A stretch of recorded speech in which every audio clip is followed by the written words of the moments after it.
I'm Ryan Green. And I'm Zack Taylor. And together we are Commander Social. And this week we are going to be talking to you about Zack's latest creation. Yep, I built an Alela Artful Provocateur deck. It's a fairy deck. I've been wanting to make one for a while, so I finally made one. The Fae is strong with this one. Yep. Yeah. All right. So before we get into all of that, we want to thank you out there in audience land. Thank you so much for following us along with this journey. And if you're watching this on YouTube, please remember to hit the subscribe button or the like button. Yep. And then the subscribe button. And the bell for ringing notifications. Yep. Definitely say there are other videos that we're going to be putting up that you'll want to see. So, yeah, that takes us on to that other thing we like to talk about, our Patreon. Patreon.com/Commander Social. Right. If you're already a patron, thank you so much. Absolutely. It means the world to us, for you to donate, your hard-earned dollars to our show. We definitely take that money and put it back into the show to make it better for you guys, and that's what we want to do. So one of the things we do with that money is contests. Yep. So speaking of that, do you want to tell them about our patron contest for this month? Yeah, absolutely. Okay, so our patron contest for the month of October is to win one of these very fancy Throne of Eldraine pre-release kits. Yep. There's 6 booster packs in here and a foil stamped pre-release rare and a die. And I think a guide on how to play Magic, maybe. Oh yeah, which all of you out there probably definitely want. Totally want that. But yeah, so that is going to go to one of our patrons. All you got to do is be a patron by the end of October. Yep. And October 31st, Halloween. Is that Halloween? I thought it was the 25th. I'm not sure. I don't know either. I don't do holidays, but this was provided us by the Mothership, our local gaming store. So thank you to them so much for this to give to you guys. And speaking of patrons, we want to thank our patron of the week, Michael Woodyard. Yeah, Michael is at Leftblade. On Twitter. On Twitter, yep. And he interacts with us all the time, and we actually super appreciate it. So, Michael, thank you so much for being a patron. All right. And then if you want to find us on Twitter, I'm at Z4CK38. I'm at Green Geek. And together we're at Commander Social. And, if we're going to have a patron contest, we're going to have a Twitter contest.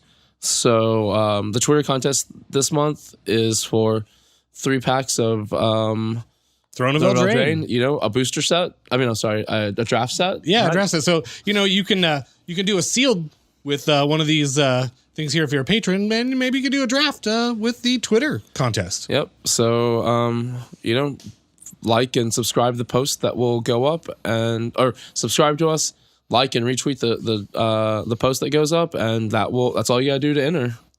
Like, follow, and obey if you're playing Borderlands 3. But all right, yeah. Okay, so Zack, what's been going on in your life, man? Not a whole lot. Just been, kind of hanging out, doing the stuff. Been cleaning a little around my apartment, building some decks. Been working on my Yarick deck from the rotisserie, trying to make it into a proper deck and not a deck that all the cards I wanted being stolen by one of those CCO Canadians. But what about you, man? What's been going on with you? All right. Okay. So this one is a pretty good one. This actually happened while I wasn't here, but it's a pretty good story. So my wife was home with the kids, as she does. Yeah. And I guess they were playing, and she was like, fixing some dinner or something here. And Mal hit Veronica. I don't know if it was on purpose or an accident, but so then Veronica proceeded to say, "No, buddy, that's a timeout." And she pointed him over to the timeout area, and he just kind of did the little Charlie Brown walk. He put his head down and walked over to the front door and started crying. And I'm laughing, but it is funny. And Kelly had to leave the room because, this whole thing was happening. And you just imagine all this. The funniest part about that is this is not going to last, right? There's no way that he's going to respect her authority for very long, right? It's just not going to happen. No, I give it 3-4 months max. Yeah, but I don't know. I just think it's pretty cute that, they're playing out the roles and they're trying to, make themselves better, I guess. I mean, honestly, at this point, it sounds like they just kind of take care of themselves, and Kelly could just, do whatever. Oh, I'm sure that is not the case. No, I definitely saw one of them on top of the little house in her room. I think they definitely need parental support. I was like, bro, you can't be on top of there. And he looked at me, he was like, "Argh." And I was like, get down. And he's like, okay. Yeah, it's so cute to see them go through this stuff, and It is. Veronica knows the rules, and she's trying to make sure that Malcolm knows the rules, and. Yeah, I don't know. It was just a very good story, and when I heard it, I laughed tremendously. So that's a good one. That is your hashtag MTG moment for this week, which is going to bring us right on into something that we like to do every week, and that is to thank one Mr. Mike Condon. What are we thanking him for this week? Looks like for the plastic flatware. We had a thing going, and we didn't have plastic flatware, so we just called him up on his phone and was like, hey man, can you stop by the store and get some? And he was like, yeah, totally, because he's a stand-up guy. And absolutely. He had that flatware, and we were able to eat off of it. Spread some cream cheese on some bagels. Right. So thank you, Mike. I believe it's bagel. Is it bagel? Yeah, that's what I've heard. Okay. All right. That's for you, community fans. That's for you. All right. And we want to give a special shout out to Kelly, my wife, this week. Yep. Because she went all the way to the post office and mailed out some of the patron rewards from last month and the Twitter contest rewards from last month. So those finally got in the mail. We've had a busy couple of weeks, but they are... By the time this airs, they probably will have arrived. Hopefully. So if you received them, thank you so much for supporting us. And hopefully they make you happy and suit you well. Did she go to, which post office did she go to the scary one? Oh, I don't think so. No, I don't. I think because she was down. So luckily she didn't have the kids with her at the post office, because that seems like it wouldn't be not very much fun. Yeah. But no, she was down there by her parents' house. Oh, okay. And my mother-in-law was watching the kids, and Kelly got to take a break and go help out the podcast. Sweet. Excellent use of her free time. Thank you, Kelly. so much, Kelly. We appreciate it, because I'm not allowed to go to the post office. All right. So that's going to move us right on into a section we like to call... Commander Rules. All right, so let's hear this rule, Ryan. All right, so here on the Commander Rules section, we like to take a deep dive into the comprehensive rules of Magic the Gathering, and this week's rule is 406.5, and this is about the Exile Zone. Uh-oh. Okay, and it says, exiled cards that might return to the battlefield or any other zone should be kept in separate piles to keep track of their respective ways of returning. Exiled cards that may have an impact on the game due to their own abilities, such as cards with Haunt, or the abilities of cards that exiled them, should likewise be kept in separate piles. Can you tell me what Haunt does real quick? I cannot. The creature gets exiled, and then it comes into play like as an aura to a creature and does something, I think. Okay, close enough. Okay, so how does 406.5 hit you? I mean, to me, it sounds like the exile is kind of like the ancillary junk drawer, like the command zone. Right, yep. So absolutely. I feel like, junk drawer number 2, yep. Yep. So, like, if Gonti exiles something, right, that's got to be kept separate then from if, you exile an adventure or whatever, right? So, you're going to have to start making your little exile piles. Like, I know when I play Gonti, if I exile a card with Gonti, I just put it under Gonti, face down. And, that's the funny thing here is, like, I actually didn't know this was officially a rule. I didn't realize you had to do separate piles, but I did that, like, by default with Gonti, right? Because it makes sense. Yeah, but... so I'm going to kind of go a little bit over what an adventure is, because we're in the midst of Throne of Eldraine.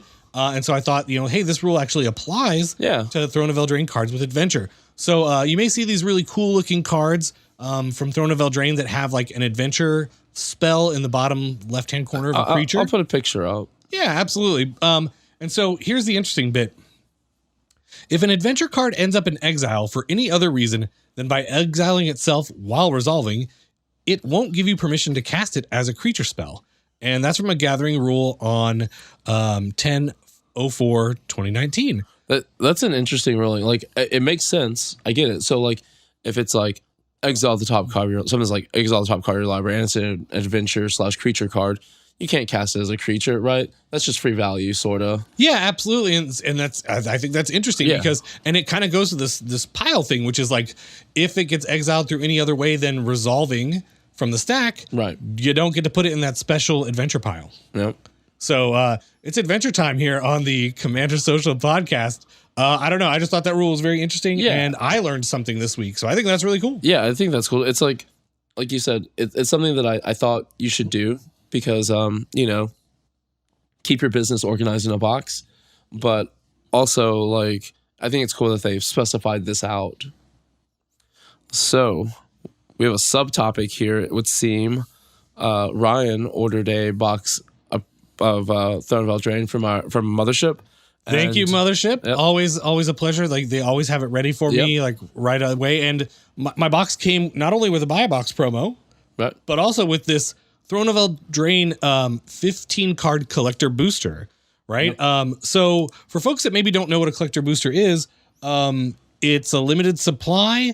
They're kind of pricey. I'm not sure what the going cost is right now. I looked on TCG Player and I was seeing them for like 30. Mero said in the article where they kind of announced them that they would retail probably about 20-25. So maybe they'll go down, maybe they won't. We'll but yeah, so the idea here is that there's like cards you can only get in the collector's boosters, and there's like fancy versions of them and stuff. And our listeners and audience out there are Commander players, and we do like to bling our decks, right? Yep, absolutely. And so I thought, hey, since I got this booster pack, we should open it up on the show and see what's in it, and kind of give the audience out there the feeling of what it's like to open one of these, because maybe that will inform of whether you want to buy them. For sure. Like to see what's inside there, because I think there's a guaranteed foil, isn't there? I am unsure. Okay. I have never opened one of these. I guess we're gonna find out, right? Like, and also like if there's anything like good in there that we both want, we're gonna arm wrestle for it, right? Yeah, absolutely, for sure. Come on, my arm is strong. On camera, we'll do it. Strong. I mean, you would use that arm, but yeah, okay. Don't bump the microphone, Ryan. Don't do it. Okay, so right. So yeah, actually, so I just want to say, out there, like, this is for the audience. Let us know via Twitter if you like the idea of the collector's booster. Yeah. Did you buy any? If you did, what did you get? I just think it's an interesting topic of discussion, and it's something new that's happening. And I don't know if it's going to be going on forward, but I feel like it probably is. I mean, who knows? Like, I mean, I definitely think this is Wizards taking a swing, and I'm not against that. We take swings as a podcast, Absolutely. And you never know what's going to stick unless you try. And I think that's what they're doing here. So let's see if this is a hit or a miss. Okay. So here we go. We're gonna do it right here. All right. Mike's loving this audio. Yep. Sorry about that. The booster opening technique, subpar of pros. This is what we call a Ryan opening, just destroying. Just wrecked. Okay. Was that land? The first card is a Brimstone Trebuchet. This is a foil common. What's a trebuchet? It's like a catapult, but it's got a counterweight that launches the thing. Okay. Okay. So foil one of those. Okay. Cool. We got a foil Garenbrig Carver. Cool. That's a common. A foil Outflank, which is another common. Cool. Lots of commons. A foil Giant Skewer. Hopefully this is coming through. Maybe you have extra work on a foil top 8 card from Throne of Eldraine, Merchant of the Veil. Yeah, that card is so good. Top 8, week 1. Only from week 1, though. If it came out week 2, doesn't count. All right, and then Quarter Monitor. That's a foily here. I mean, that art looks cool. I think so. A foil Belle of the Brawl. Oh, I love that name. Yeah, that's a good name. I like that. Okay. And we've got an Animating Fairy. Ooh, ties into this week's episode, maybe. Yeah, it does. Man, that's an uncommon. I totally want to like change my name on Twitter to Belle of the Brawl. Nice. I like it. I support that. All right. Okay. So we've got a foil Slaying Fire here. Spit Hot Fire. Okay. Dylon. What is this? This looks real decent. Is that the mythic one? Yeah, it is. This is it foil? It is. No, it's not foil. It's okay. So it's a Brazen Borrower. And I'm going to read this one for the folks at home. So it is a creature, fairy rogue. It's got 1 blue for a 3/1 flying flash. Brazen Borrower can block only creatures with flying, but it's also got an adventure called Penny Theft, and it's Penny Theft. Is it? Yep, it is Petty Theft. Okay, 1 and a blue for that makes more sense. Like, why would you steal a penny? That's no good. I've stolen so many pennies. Son steals them out of my pocket. He is a grifter that way. Okay, so for 1 and a blue, instant adventure, return target non-land permanent and opponent controls to its owner's hand. And this has got like the fancy border on it and stuff. So yeah, I think that's really cool. That's pretty sweet. All right, so next up we've got the fancy Shepherd of the Flock here. Okay. I'm gonna try not to look and see. So that's pretty cool looking. Yep. Oh, Garen Brigg Carver's fancy brother with different art. Let's put this over here for a second. Maybe we'll put. I don't know if these work on the camera, but there they are. So okay, cool. Yep. So yeah, cool. Different art. Cool. Doing some wood carving. Oh yeah, food token. Oh, foil food token. Word. Oh yeah. Get some use out of that. It's a boar's head. That's lunch meat. What's on the other side? Oh, we got ourselves. It's a foil Garuk wolf. I am into wolves. I'm into wolves. All right, what else we got in here? Okay, there's 3 face down cards here. We'll just lift them one at a time. So you probably want to go like this one, right? Because these are going to be the best 2, I think, right? Well, let's do that. Okay. Ooh, Tome of Legends. Okay, this is awesome. This is a 2-mana artifact. Tome of Legends enters the battlefield with a page counter on it. Whenever your commander enters the battlefield or attacks, put a page counter on Tome of Legends, 1 and tap, remove a page counter, draw a card. I like that. This is going straight into my Grenzo Havoc Razor deck. Yeah. My mono red deck needs a lot of card draw, and a very cheap cost commander goes really well with this, and Grenzo attacks all the time. Sure does. So actually, I'm really happy. I think this is one of the Brawl cards. Is it? It's from the Brawl decks, I think. Okay, cool. Okay, so next up we've got... Ooh, look at that. That is a Castle Vantress, the blue land with the extended border. That's very nice. It enters the battlefield tapped unless you control an island. I definitely will because islands are the best. Yeah, they are. Tap, add a blue manager mana pool. Great. And then 2 blue and tap, scry 2. Man, that's pretty. Like, looking at that's amazing. Extended border here is amazing. I don't know. I think it's really good. These look way better in person than they do on the computer. And the last one is, it's a foil Doom Foretold. Doom Foretold. This is 2 white, black for an enchantment. At the beginning of each player's upkeep, that player sacrifices a non-land, non-token permanent. If that player can't, they discard a card, they lose 2 life, you draw a card, you gain 2 life, you create a 2/2 white knight creature token with vigilance, then you sacrifice Doom Foretold. And this just looks like a pack foil, but it's a foil rare. It's still cool. So, I mean, like, this is pretty nice. Like, opening that was like totally an experience. Yeah. I really am happy with that Brazen Borrower. I think that's probably the card I like the most out of there. Fair. Yeah. And didn't you open one in your box? I don't remember. I don't know if I did or not. I think you did. But yeah, and then like this castle looks really sweet. Gosh, yeah. And I'm really happy with this Tome of Legends too. I mean, you know, if it had been an Arcane Signet, that would have been all right too. But wouldn't have cried about that. I mean, I don't know. This seems like a pretty decent value. I don't know like what these cards are worth or anything, but it sure was fun to open. Yeah. Yep. And you know, it definitely some box. Yeah. So definitely like pre-order a box from your local game store for sure, and you can get this mangled wrapper and these kind of cards. I think this is pretty sweet. Yeah. I mean, next month's Twitter contest is gonna be that wrapper. Just saying. All right. So yeah, that's a collector's booster. That's a collector booster. Okay. So let us know what you guys thought. Like, did I do okay? Yeah. Like, have you opened one? Did you get anything cool? I really want to know. For sure. All right. So I've wanted to build a fairy deck for a while. We've talked about it. I've definitely built an Una deck online. I was like, this seems okay. And Una. And my love of fairies actually comes from Bitter Blossom, which I've just always thought Bitter Blossom is a great card. It's an enchantment for 1 and a black. You pay a life in your upkeep and you create a 1/1 flying fairy rogue token. Like I just always thought that was cool for some reason. Like I was new to Commander and I like Google searched up an Urtai the Corrupted list and that was on there and I just fell in love with that card for some reason. And like, oh, it's a sweet card. Yeah, and I remember it used to be banned in Modern. I remember when it got unbanned in Modern, and we were like, yeah. And then when I played Modern, then we were like, oh, there's not a deck for that. And I've been looking to build, I've wanted to build a fairy. I couldn't, like, I don't know. Nothing really like felt like something I wanted to build out on paper. But then along comes Alela. Go ahead. The Artful Provocateur, the Provocateur of my heart. It was the fairy. Alela. It's the fairy that I never knew that I wanted, but I did. So let me read Alela, Artful Provocateur. She costs 1 white, blue, black. Mm-hmm. Got there for a 2/3 legendary creature, fairy warlock. Also, we looked it up. Warlocks, brand new to Eldraine. Yep. So she has flying, death touch, lifelink. That's a lot of stuff that I like. Other creatures you control with flying get +1/+0. And whenever you cast an artifact and enchantment spell, create a 1/1 blue fairy creature token with flying. And I'm just like, whoa.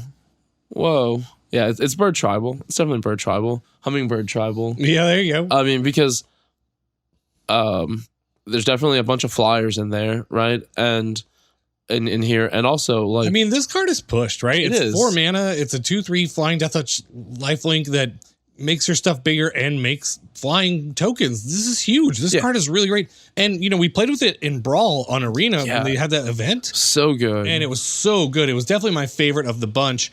And I think it's definitely I think it's got the chops to sprout wings and become a full-fledged commander deck. And we're going to talk about that this week, right? Yep. And I love that, also, she synergizes with artifacts and enchantments, which seems like an Esper thing a little bit. But those are 2 of my favorite types of cards. So we're gonna get into it. We definitely did some slot theory here. I do my slot theory a little bit different than Ryan. I definitely am throw all the cards in that I want, and then I make slots and put them in there.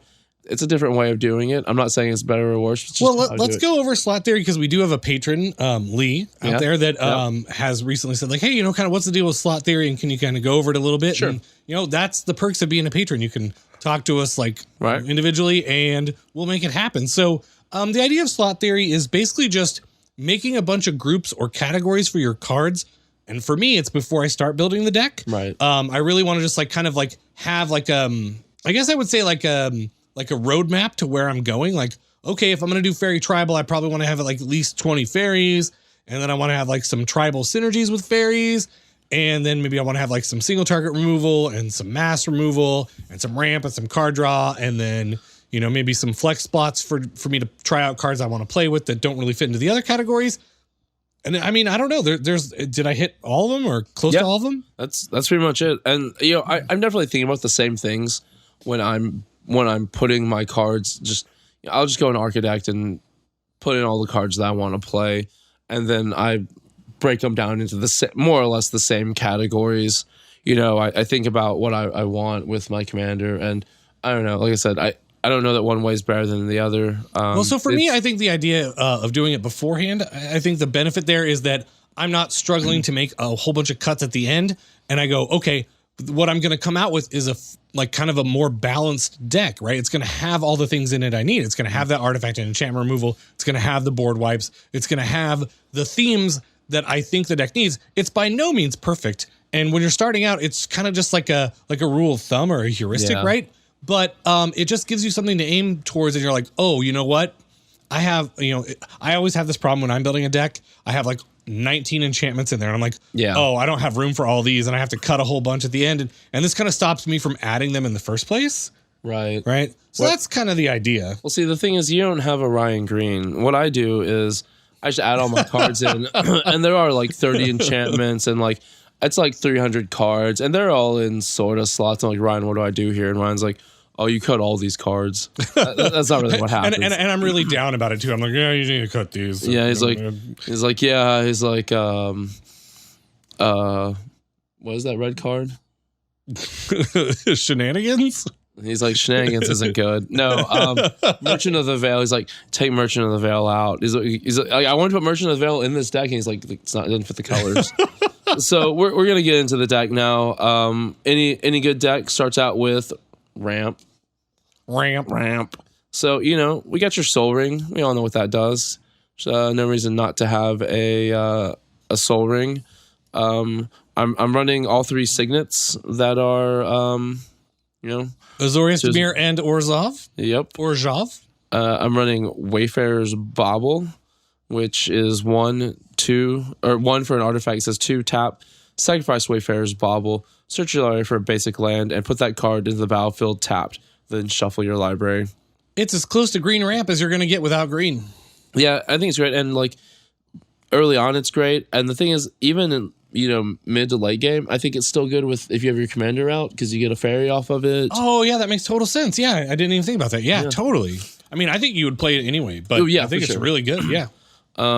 See, we got Smothering Tithe. Like, I think Smothering Tithe is like, it's just a staple now. It's the new white card that you're gonna put in your deck if you're playing white. Yeah, like, it's so good. Yeah, because Smothering Tithe is 3 and a white for an enchantment that says, whenever an opponent draws a card, that player may pay 2. If the player doesn't, create a colorless treasure artifact token with tap, sacrifice this artifact, add 1 mana of any color. Like, ain't nobody got time to pay that 2 mana. I mean, that's the deal, right? It's actually good both ways, which is really crazy. Because like if they pay the 2, you're like, all right, great. You're spending a lot of your resources. Yeah. Maybe like a third of your turn doing nothing. Mm-hmm. And if you do that, I'm happy because I'm still getting an advantage later on in the game. And if you don't, I'm getting a treasure token. I've played with Smothering Tithe. It's fantastic. Gosh, yeah. Like I've done some dumb stuff with it. And then the last thing of note in the ramp section is Sad Robot, also known as Solemn Simulacrum.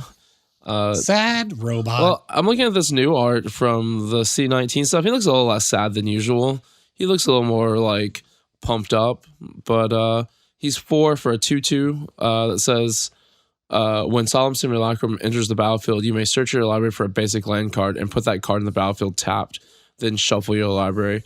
When Solemn Simulacrum dies, you may draw a card. Seems decent to me. I mean, it is the only downside to this is it is a 4-drop and your commander's a 4-drop, so probably gonna play my commander if I have the right mana. But if I don't have the right mana, then the Sad Robot gets you fixed. Gets you there. Yeah. So there's one more here that's really cool, and it's new from Throne of Eldraine, right? Yep. All right, so I'm gonna talk about it. It's called Heraldic Banner. It's 3 mana for an artifact. As it enters the battlefield, choose a color. In this deck, you're probably gonna pick blue most of the time. I think so. Creatures you control of the chosen color get +1/+0. So that's gonna go ahead and pump the fairies. And if your commander's out, you get a fairy when you play this. There's a little more text I'm going to get into. Well, actually, I'll just say it. Tap to add 1 mana of the chosen color. And go ahead.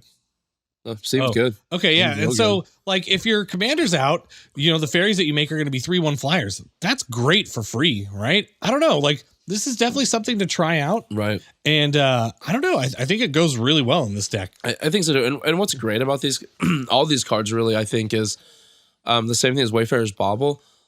If you get them late in the game and you got your commander out, they're still worth at least a fairy, right? Yeah, exactly. Like I think that they're still ramp and they're still a fairy. So I don't see any downsides there. All right, so that brings us to the next section, card draw. You can't have a deck if you're not drawing more than 1 card a turn. I mean, I can't. I mean, probably I think you could, but I wouldn't advise it. Why would you want to? So first off, we got the Skull Clamps. If you're making 1/1 tokens, you got to have that Skull Clamp. I mean, Skull Clamp is 1 for an artifact equipment. Equipped creature gets +1/-1. Whenever equipped creature dies, draw 2 cards, equip 1. And it says, the mind is a beautiful bounty encased in an annoying bone container. True that. Truth. Honestly, it might be worth running Trinket Mage in here just for Soul Ring, Wayfarer's Bauble, and Skull Clamp. Yeah, but I think you're right there. That is Skull Clamp is that good. Yeah. Like if your commander makes creatures with 1 toughness, and you get to make one when you cast the Skull Clamp, I mean, I don't know. Like that's just exactly what I want to be doing with Magic. I think so too. There is a caveat with Skull Clamp that I'll get into later with some of the other cards that makes me a little wary of Skull Clamp, but we'll talk about that when we get there. Okay, sounds good. I wait with bated breath. Another one we have is one of my favorite cards of all time, Baleful Strix. It's blue and a black for an artifact creature. Bird. So it's an artifact. So you're definitely gonna if your creature. Oh man, yeah. And then when it comes into play, you draw a card. Like you make a bird and a fairy. Yeah. Like that's just bird tribal. Yeah, that's just bird tribal synergy. Straight up. We got Phyrexian Arena. Love that card. Everyone knows what it does. It's 1 black. At the beginning of your turn of your upkeep, you may draw a card. You lose 1 life. I think something to think about, and I always like pound on this for some reason, but things like Phyrexian Arena and Bitter Blossom, you lose a life every turn, right? Yep. But what you have to remember is that your life isn't something necessarily to just guard to keep yourself in the game. Oh, it's absolutely a resource. It's a resource that you want to use, right? And I'm willing to use those resources to get those card draws and those 1/1 fairy flyers. Oh yeah, and I mean, so here's the awesome part, right? Again, this is an enchantment, so with your commander, this makes a fairy when it comes down. I think that's probably one of the coolest things about this deck is that late game, all of your early stuff is still good, and it still makes like this menagerie of like flying fae creatures. Like, I don't know, man. I think this is great. There's one in here I want to talk about. All right. It's Biden of Thassa. This is 2 blue for a legendary enchantment artifact. It's both. Reading Alela, Artful Provocateur, it says whenever you cast an artifact or enchantment. So I don't think this is going to give you 2 fairies, but it'd be awesome if it did. Gosh, yeah. No, I think it's just one. But you know what, audience out there, if I've got that wrong, let me know. For sure. Yeah, because we want to make those 2 fairies if we can. Yeah, for sure. And it says whenever a creature you control deals combat damage to a player, you may draw a card. And then for 1 and a blue, tap creatures your opponents control, attack this turn if able. So this is going to make you a fairy, and then all of those fairies that you've been making are going to fly in and draw cards. Like, that's awesome. It's great. So good. Yeah, like the evasion is on the fairies with the flying is great, and then when they attack, like, yeah, I've always thought Biden of Thassa is kind of a underrated card. I played it a lot in Mono Blue Devotion back in the day. It seems hashtag hella dope lit fam in this deck. Yeah, it does. Another card I want to bring up that is a TH special. That's going to be a Consecrated Sphinx. It's Sphinxes are wannabe fairies, kind of, I think. I mean, they're definitely both birds. Yeah, I mean, sure. if you're following the bird tribal thing. Right. I mean, and it flies. So flying is a thing in this deck, but it's 4 blue for a creature Sphinx, 4/6 flying. When an opponent draws a card, you may draw 2 cards. I mean, 1 for you, 2 for me. Right. Not to mention, if you don't pay that 2 mana, I'm going to make a treasure token. Absolutely. But like the thing is, I originally had Rhystic Study in this deck, and I love Rhystic Study, but I hate being like, you're gonna pay that 1? You gonna pay that 1? I just want to be like, oh, you drew a card? Thanks. Right. I think that card's good. Sphinx's Revelation is a card that I've always loved. It's a little bit harder to cast, but this deck does lean towards blue. So it's X, white, blue, instant. You gain X life and draw X cards. I mean, that's getting you some more resources. And it's a way to offset the the life you're paying to Phyrexian Arena and Bitter Blossom. Yep. You want to tell them about Bolas's Citadel? Oh, what's not to tell about Bolas Citadel? This card is awesome. Also an artifact, right? Yep, so many cards in this deck make you the fairies that it's insane. I think it's probably like the thing about this deck that I just think is so cool. All right, so Bolas's Citadel is 3 black. So 6 mana in total for a legendary artifact. You may look at the top card of your library at any time. And for me, that's all the time. Yep. I'm definitely like, what was it? Yep. Okay. And then I forget immediately after I put it back down. Wait, what was it? Okay. It's any time. I'll look again. Yep. And then you may play the top card of your library. If you cast a spell this way, pay life equal to the converted mana cost rather than pay the mana. Tap, sacrifice 10 non-land permanents. Each opponent loses 10 life. So it's kind of a way to finish out a game, but really you're playing it for that. I'm just going to turbo play all the cards off the top of my library for life instead of mana. Yeah. And that seems really great. And the thing is, like, the CMC in this deck, it's average. It's mostly like 2 and 3 drops. So you just keep dropping 2 and 3 drop artifacts and enchantments and whatnot. And you're like, fairy token. And we'll get to why that's cool here in a moment. So I think next, let's see, what should we talk about? How about tokens? We got some token generators here. Things that do cool things with tokens. So we got Bitter Blossom. We've said what that does. We know it's good. We love it. The new art's cool. I prefer the old art, but the new art is still cool. But I like this card. This is something that Ryan came up with, I think. Was it you that told me to put this in, or did I already put it? I mean, you definitely put this in any token deck. Right. I don't know that I told you to, but I would have if you'd asked me. So we'll count that as a yes. Yeah. It's Annoyed Procession. It's 3 and a white for an enchantment. There's another 1/1. If an effect would create 1 or more tokens under your control, it creates twice that many of those tokens instead. What? A token doubler? What? And so all those fairies are coming in double time, right? Yep. And Annoyed Procession is an enchantment. So if your commander's out when you cast it, you're getting, a fairy from that. And then all subsequent artifacts and enchantments are doubling it up. I mean, I think like you're just gonna be able to like throw these fairy tokens. Like, they're just gonna like for sure go crazy wide. Yep, and I think that's cool for me because I don't do a lot of go wide type decks. So we've got another one here. I don't know. I think Annoyed Procession is an auto include, and I think it's the biggest reason why white is so cool in this deck, right? Like it's Esper and blue-black fairies was the thing before this, but Annoyed Procession really gets there in this deck. Yeah, I think that and Smothering Tithe are really like super dope. So the last one here is Fairy Artisans. This is 3 and a blue for a 2/2 flying Fairy Artificer. Whenever a non-token creature enters the battlefield under an opponent's control, create a token that's a copy of that creature, except it's an artifact in addition to its other types. Then exile all other tokens created with Fairy Artisans. This card is great. It was a commander. It was one of the cards in the commander precons. And it's just really cool. It just makes these artifact tokens of whatever cool things your opponents are playing. And I don't know. Like I think it's really great.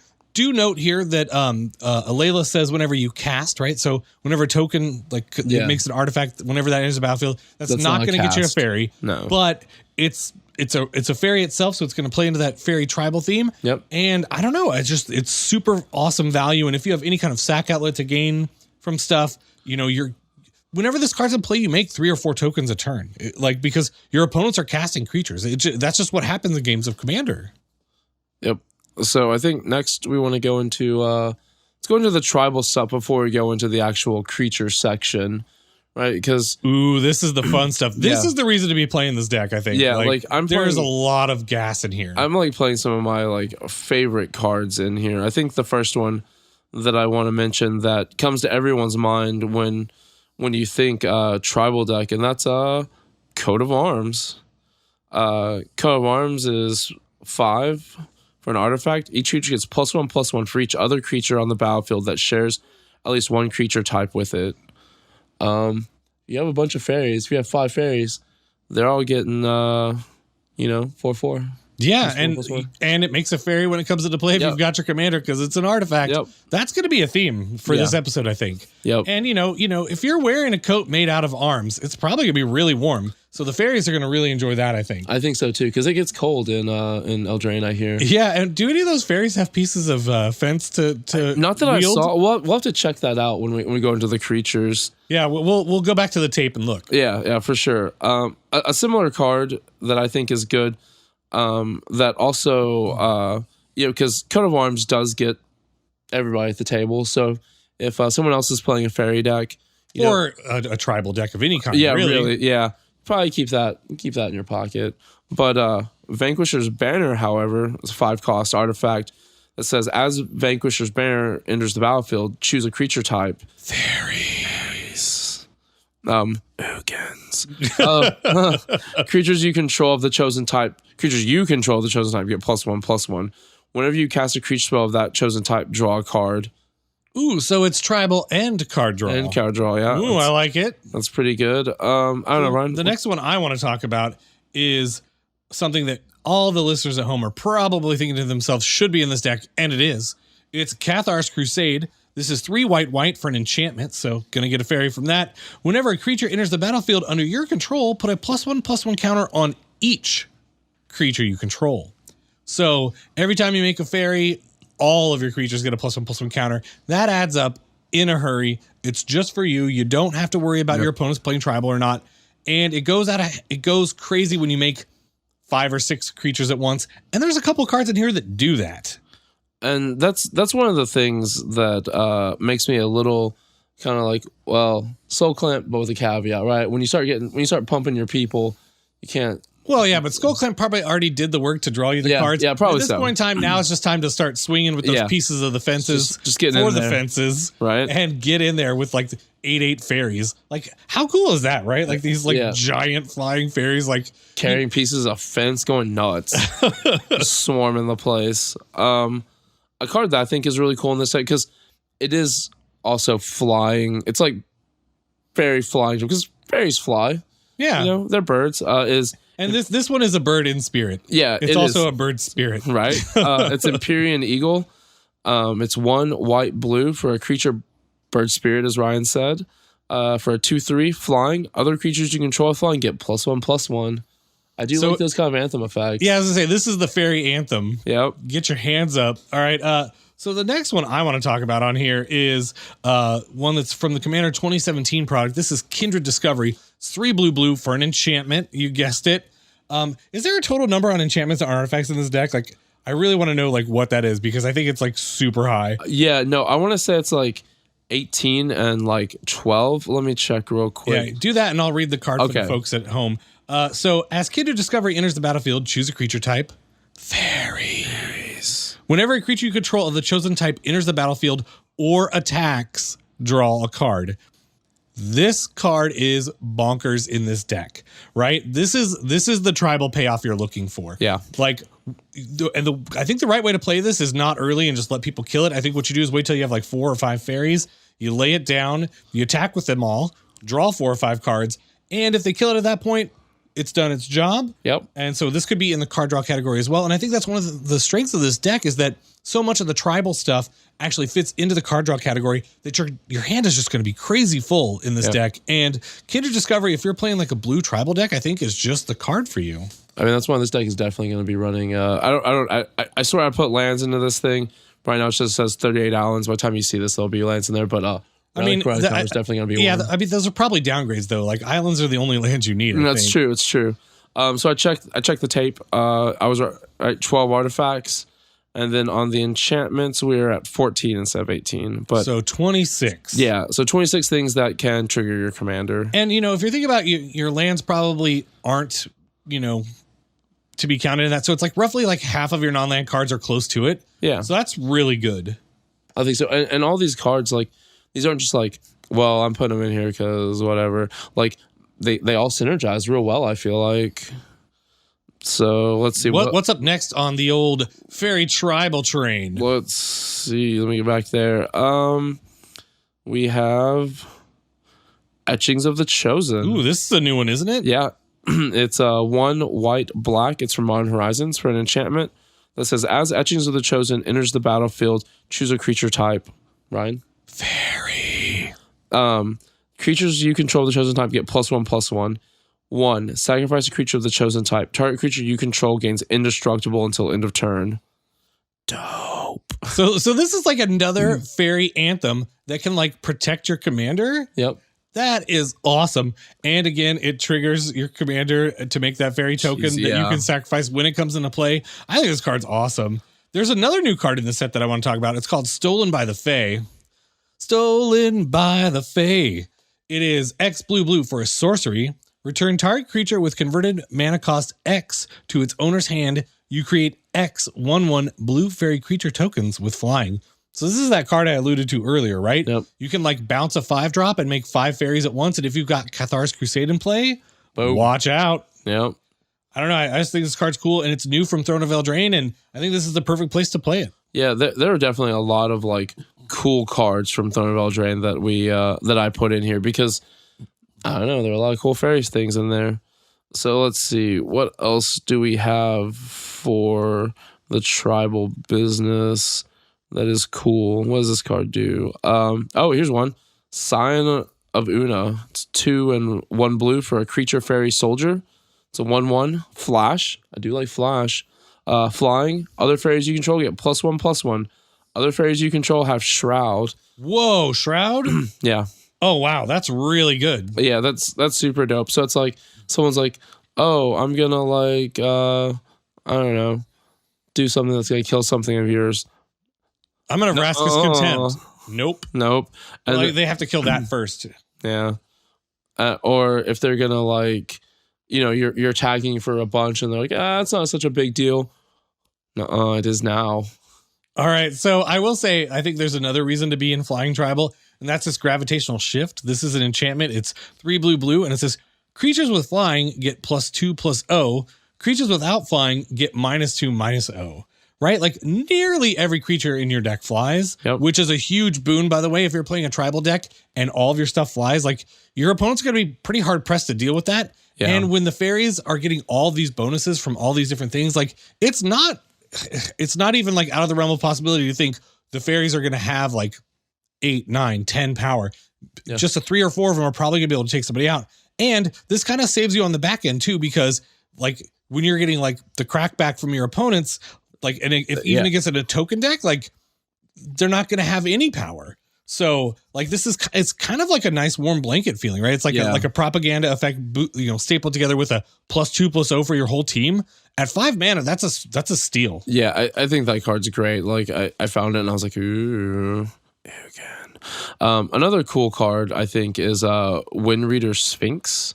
It's 5 blue for a creature Sphinx, 3/7. So it's got that big booty, so it can block. Sir Mix-a-Lot would approve. Right. So it's got flying, and then it says whenever a creature with flying attacks, you may draw a card.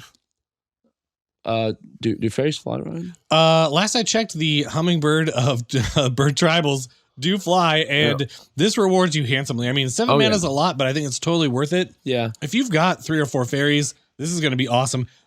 Thing to note here is whenever a creature with flying attacks. So if your opponents have flyers, you get to draw cards for that too. I think this card's great. And I love that it's not when they do damage to a player, it's when they attack. So there's another one in here that's pretty cool. It's Notorious Throng. Notorious, it's 3 and a blue for a tribal sorcery rogue. And it's got Prowl for 5 and a blue. So this is pretty cool. Prowl just says you can cast it for its Prowl cost if a rogue dealt damage this turn. And quite a few fairies are rogues. I think there's like at least 5 or so in here. And it says, put X 1/1 black fairy rogue creature tokens with flying into play, where X is the damage dealt to your opponents this turn. So all of your fairies, and they're getting pumped by your commander and all these other anthem effects, like it's very possible to do 8, 10, 12 damage in a turn and make a whole bunch of 1/1 black fairies. And if you got Cathars Crusade out there in Magical Christmas Land, oh my goodness. Yeah, that card's just, it's super good. But there's a nice little rider here which says, if you paid the Prowl cost, take an extra turn after this one. Yeah. And, I love taking extra turns. Well, and that's the thing. Like, if you cast this and you make 8 or 10 fairies, and then you get to take a turn right after, it's like those fairies had haste. Yeah, basically. And I don't know, like, the flavor is so there. Like, it's a tribal rogue card. It's meant to be played with fairies, and I just think it's a perfect fit here. I think so, too. Let's see. Is there anything else in the tribal that we want to talk about? Let's see. We did this. I think Glen Elendra Liege is pretty cool here. This is 1 and then 3 Dimir hybrid symbols. Yeah. So this is a 2/3 fairy knight with flying, of course, because fairies do that. Yep. Other blue creatures you control get +1/+1. Other black creatures you control get +1/+1. This card's great in here. Yep. I mean, most of the fairies are blue and or black. So I think that's super sweet. And probably the last one here we should talk about is Favorable Winds. This is 1 and a blue for an enchantment, and it says creatures you control with flying get +1/+1. Right? It's the cheapest anthem ever. Yeah. And it's an enchantment, so it's going to trigger your commander. I mean, like, there's just so much synergy just all over the place in this deck. It's crazy. Like, the fairies are getting up to no good. Starting making trouble in my commander game. Agree. And this is a tutor, but I think it fits into the tribal section as well. For sure. Fairy Harbinger. It's 3 and a blue for a 2/2 creature fairy wizard. Flash, flying. When Fairy Harbinger comes into play, you may search your library for a fairy card, reveal it, and shuffle your library. Put the card on top of it. Like, into somebody's turn, man, flash that in, put something on top. Seems good. Go get that Bitter Blossom. Yeah. Or some sort of rogue to, enable your rogue tribal card, your Notorious Throng. Like, I don't know. Like, I think it's perfect in here. And I would not be sad to pay 4 for that. So, let's see. What have we got? Let's talk about our Pillow Fort cards real quick. There's only 2 of them. And if we're playing Esper... Can you guess which 2 they are, audience at home? I think you might be able to. I mean, if you've ever seen a deck I've ever built that has blue and white in it, it's Ghostly Prison and Propaganda. They both say creatures can't attack unless their controller plays 2 for each creature he or she controls that's attacking you. They're 2 in a white and 2 in a blue. Yep. Perfect cards for this. They're going to keep you from getting attacked, and they're going to make fairies. Like, they're perfect in here. Yeah. I think Blind Obedience kind of fits in that, too. It's in the flex, but Blind Obedience I love. It's 1 in a white. Artifacts creatures your opponents control enter the battlefield tapped. So, if they would play that mana rock, want to use it the turn they play it? Nope. Not going to happen. Well, and if they're trying to play some flying defense against this deck, not on my watch, says Blind Obedience. Right. So there's another card in the flex spot I want to talk about. It's Mirror Maid. This is another card from Throne of Eldraine. So it's good. like Throne of Eldraine wanted you to make this deck. I think it did. So Mirror Maid is 1 blue for an enchantment, and it says you may have Mirror Maid enter the battlefield as a copy of an artifact or enchantment on the battlefield. So this is going to trigger your commander, and what's better than 1 coat of arms? 2. Two coats of heavy meat arms. Right. Is coat of arms legendary? Is it? It is not. It is not. Wow. I mean, there's so many targets for this deck. I mean, another Phyrexian Arena would be great. Yep. Another Bitter Blossom. Ghostly Prison, Propaganda. There's so much in here. So many targets. I mean, even like Annoying Procession or can you imagine with another one of the gravitational shifts? Oh my gosh. Like now your team is getting +4/+0 and everything that's not flying has -4/-0. Like that's insane. It's like you're playing the White Praetor. Oh yeah, Elish Norn Grand Cenobite. Yeah, man. It's ridiculous. Like the synergy in this deck, I'm real happy with it. I think it came out real well. So let's get to the stars of the deck. I'd say the creatures, right? Or do we want to talk about Dire Undercurrents? Yeah, let's talk about the last card in the flex spots here because I just think it's really cool. Yeah, but I'll let you take it away. All right, it's 3 hybrid blue-black for an enchantment. Whenever a blue creature comes into play under your control, you may have target player draw a card. Target player means you. Yeah, I mean, you could pass them around if you were feeling lucky, but I think if this deck's doing what I think it's going to do when you play it, you probably are going to need all those cards to defend yourself. Yeah, for sure. And then whenever a black creature comes into play under your control, you may have target player discard a card. Not as great, but still not terrible. Still good. And the value off of a Baleful Strix, like if that is in play and your commander. So let's see. So it's a blue card and a black card. So it's going to come into play. You're going to draw a card from the Baleful Strix. You're going to draw a card from the Dire Undercurrents. Somebody's going to discard a card from the Dire Undercurrents, and you're going to make a fairy token from your commander. And I mean, that's insane. Like, how much value can you get for 2 mana? Like, there's just so many crazy things this deck is going to be able to do. It's nuts. All right, so now we're going to kind of talk about the stars of the deck, the fairy creatures. The first one, I think, is a pretty unique card. It's 1 in a white, or it's called Hushbringer. It's 1 in a white for a creature fairy. It's a 1/2 flying lifelink. Creatures entering the battlefield or dying don't cause abilities to trigger. I think that's nuts. I play a lot of enter the battlefield and leaving the battlefield type creatures. And I think a lot of other people do too. They're kind of staples in Commander in a lot of decks.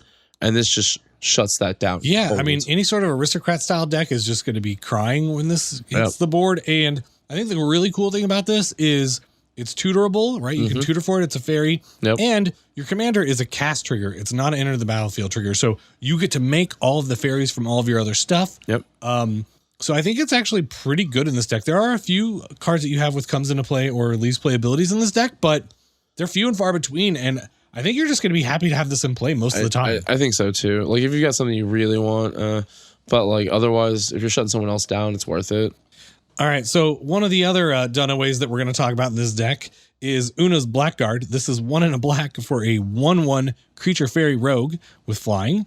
Each other rogue creature enters the battlefield with an additional +1/+1 counter on it, and whenever a creature you control with a +1/+1 counter on it deals combat damage to a player, that player discards a card. So this by itself, and there aren't a ton of rogues in the deck, but there are lots of ways to put +1/+1 counters on stuff, Cathars Crusade and some of the other things. So I think this could do work in here. Yeah. I think it's good. I think it's pretty good too. One of the next cards is a new card from Throne of Eldraine. It's Animating Fairy. It's got an adventure. So the adventure is Bring to Life, 2 and a blue, sorcery adventure. Target non-creature artifact you control becomes a 0/0 artifact creature. Put 4 +1/+1 counters on it. Sweet. I like that. I think that's cool. And then Animating Fairy itself is 2 and a blue, flying for a 2/2. That ain't bad either. I think Evanescence really likes this card. Anyway, I don't know. I think it's a decent rate. It's 3 mana for a 2/2 flyer. And, getting to animate one of your artifacts if you're in the early enough game, I think it's pretty cool. Yeah. Why don't you tell us about this other card, Ryan? Right. I heard you opened one. On this episode. Right? The Brazen Borrower is strong in this episode. It is. So it's 1 blue for a 3/1 flash flying. Brazen Borrower can block only creatures with flying, no problem. And then Petty Theft, 1 and a blue, instant. Return target non-land permanent and opponent controls to its owner's hand. So I think we should call this Cyclonic Fairy, right? Because it's like the front half of Cyclonic Rift. It's like the non-overloaded Cyclonic Rift. I'm just gonna write Malcolm Green on it. That Petty Theft got those keys. What's in your pocket? I'm gonna reach. Yeah. Well, let's find out. I don't know. I think this card's great. I think it is too. It's so good. I like it. I'm sad it's a mythic. I wish it were rare, but it's mythic good. It is mythic good. Yeah, you're right. The next card is a card that I've had for so long. I've never played it. I want to play it. It's a good card. It's a Vendilion Click. It's 1 blue for a legendary creature fairy wizard. It's a 3/1 flash flying. Same stats as the Cyclonic Fairy that we talked about earlier. That's true. 3/1 flying flash. When Vendilion Click enters the battlefield, look at target player's hand. You may choose a non-land card from it. If you do, the player reveals the chosen card, puts it in the bottom of his or her library, then draws a card. I think the interesting thing here is maybe you target yourself, right? Maybe you got a card you don't need. Maybe you got a land you don't want. That's true. I didn't really ever think of that. You can do that. That was one of the things that we were talking about this earlier before the show, and I was like, yeah, I've played it a couple of times, and I borrowed a Splinter Twin. Don't tell me about it, deck, because I'm totally against Splinter Twin being unbanned.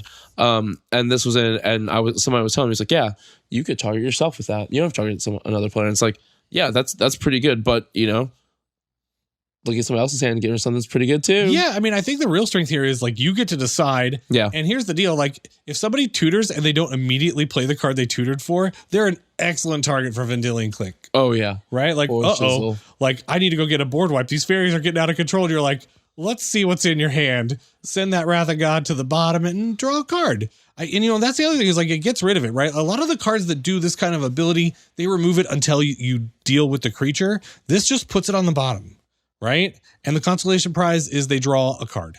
And that's pretty good, but the card they draw is probably not going to be as good as the card you got rid of, unless their hand was not bad, unless their hand was really bad, in which case, yeah, that's fine too, right? I don't know. I think Vendilion Click is cool. Maybe not necessarily the most amazing commander card, but I think it's on point in this deck and super flavorful. I think so too. One I wanted to bring up real quick was Mistbind Click.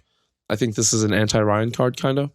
It's 3 and a blue for a 4/4 creature fairy wizard, flash, flying, champion of fairy, which says when this comes into play, sacrifice it unless you remove another fairy you control from the game. When this leaves play, that card returns. When a fairy is championed with Mistbind Click, tap all lands target player controls. Ooh, I don't like it. No. Yeah, no, that seems bad. Yeah, don't do that to me, please. Right, because Ryan likes to play on other people's turns. And I like to have my lands untapped. Yeah. No. And it's like, stay away, Mistbind Click. No. If you tap it, all his lands, you can't play counter spells. Oh man, this is like the it's the linchpin, right? You do this on the person to your right's turn, and you've champions one of the the 1/1 fairy tokens that your commander made, and you shut down the person that's got all their mana, and if they counter it, fine, then you get to untap and do your stuff, and they're probably tapped out or they've lost their counter spell. Yeah, exactly. It's gonna open the door to strike in for the win. I don't know. I think it's really good. And man, it's only 4 mana for 4/4 flash flying. Yeah. That's so good. It's real Even good. if you have to lose a fairy token, I just think that's You're great. gonna have so many tokens, it doesn't matter. It doesn't matter. All right, so that brings us to real quick. We're gonna go over master removal and target removal. These are gonna be your basic cards you'd expect. In master removal, we got Damnation, 2 black, destroy all creatures. Wrath of God, same thing, 2 white, destroy all creatures. Supreme Verdict, which I've always loved this card. It's 1 white, blue. Can't be countered, destroy all creatures. And then I'm sensing a theme. right? Merciless Eviction, 4 white, black, choose 1, exile all artifacts, all creatures, all enchantments, or all planeswalkers. That card's dope. What about target removal, Ryan? What we got? All right, so don't leave home without Anguish Unmaking. This card is sweet. It's 1 white, black for an instant. Exile, target non-land permanent, you lose 3 life. Yep. This card is sweet. Instant speed, it's exile, it's everything you want and more. And speaking of more, how about Mortify? That's also 1 white, black for an instant. Destroy target creature or enchantment. And if that's not enough for you, there's always Utter End. It's 2 white, black, exile target non-land permanent. And you know what? Here's the deal. You're playing fairies. What about fairy removal, right? How about a fairy wizard called the Sower of Temptation? This is 2 blue for a 2/2 flying. When Sower of Temptation enters the battlefield, gain control of target creature for as long as Sower of Temptation remains on the battlefield. So this is a great way to remove a key blocker or to get some sort of awesome thing onto your side. And if you've got a sack outlet, you can make them lose it forever. I don't know. It's pretty efficient. It's a control mana on a 2/2 flyer, and it's a fairy, so you can tutor it with the Fairy Harbinger. So yeah, I don't know. I think it's really good in here. It's good. Last 2 cards we have are kind of similar. Return to Dust, 2 white, instant. Exile target artifact or enchantment. If you cast it during your main phase, you can exile 1 other target artifact enchantment. Sweet. And then the new Return to Dust is True Love's Kiss with a kiss. 2 white, exile target artifact or enchantment, draw a card. And it's an instant, yeah. Yeah, it's good. You know what? I think that probably happened to the Hushbringer here. You can see the True Love's Kiss there in the background of the art. Yep, that's true. All right. I mean, so that pretty much wraps up the deck. There's a lot of stuff going on here. This deck looks super fun. Yeah. I'm actually really excited about this deck. Like, I hope that you build this and I get to play it sometime because it looks really fun. And I think all of the new Throne of Eldraine cards really open up this deck. And like, I think they do too. They really kind of hit it with that just that bump of heat that makes it spicy. I don't know. This looks really fun. Yeah, it does. And I agree. Eldraine definitely makes this is what makes this deck worth it, in my opinion. Because like I said, I built a Demir list and I was just like, But I'm really excited about this. There's a lot of synergy. I mean, I think white brings a lot here. It does. Like that's why I love Esper so much, because it's like blue and black bring the pain, and then white brings the backup. Well, and you get all the awesome removal, like we said, like exactly. the making the Utter End, et cetera, et cetera. So I don't know, this deck seems really cool. So all of you out there in audience land, does this sound like something you'd like to play? What do you think? Are there some cards we missed? Let us know, because I know Zach really wants to know that. Like, hey, how do I make this deck better? So if you've got thoughts, we would love to hear them. Yeah. I don't want combos though. I'm not playing combos in this deck. All right, a deck without combos for Zach. You heard it here. It's the first. I don't know, man. I think this deck is sweet. All right, so thanks everybody for watching. If you made it this far, thank you so much. Please remember to hit that like button down there. It really helps us out. Hit that subscribe button to, see us on your feed, and remember to hit that ring-a-ding bell notification for sure, because you want to know when new stuff's coming out, because we're gonna keep bringing you awesome content. So special thanks to our super patrons. You can check us out at patreon.com/commandersocial and join at the Your Name in Lights tier if you want to be here as well. Yeah, I think that's pretty much it. Yeah. So, if you want to hit us up on Twitter together, we're at Commander Social. Individually, I'm at Green Geek. And I'm at Z4CK. So this is Zach and Ryan saying, keep it social.